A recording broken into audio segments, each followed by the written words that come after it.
Kedua tersangka pelaku penjual togel online yakni IR, warga Kelurahan Simpang Priuk, dan tersangka SA, warga Kelurahan Marga Mulia, Kecamatan Lubuk Linggau Selatan. Dalam keterangan Wakapolres Lubuk Linggau Kompol Andi Kumara menerangkan, penangkapan kedua pelaku penjual judi togel online bermula dari informasi warga lantaran cukup meresahkan warga setempat.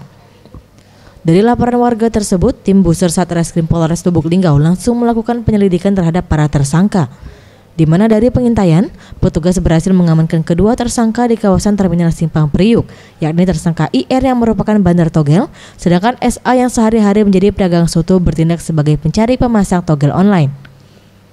Dari aktivitas penjualan togel online, tersangka bandar mendapat omset hingga jutaan rupiah setiap harinya. Di hadapan petugas, tersangka SA mengakui perbuatannya yang telah menjadi penjual judi togel online, di mana dari setiap pemasaran togel ia mendapat bayaran dari sang bandar sebesar 10%. Kita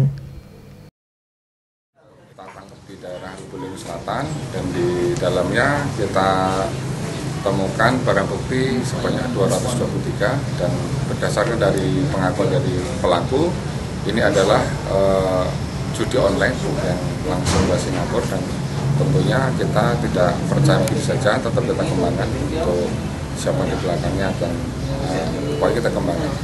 Kemudian yang kedua, merangkap sebagai penjual togel, dan padanya kita temukan barang bukti sebanyak 152.000, dan tadi sama-sama kita menyaksikan bahwa memang sudah terbiasa, dan dengan ayat ketangkap ini mudah-mudahan nanti bisa berubah.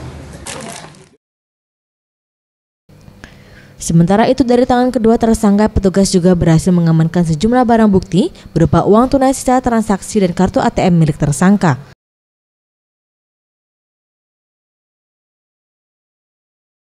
Tim Liputan Sriwijaya TV.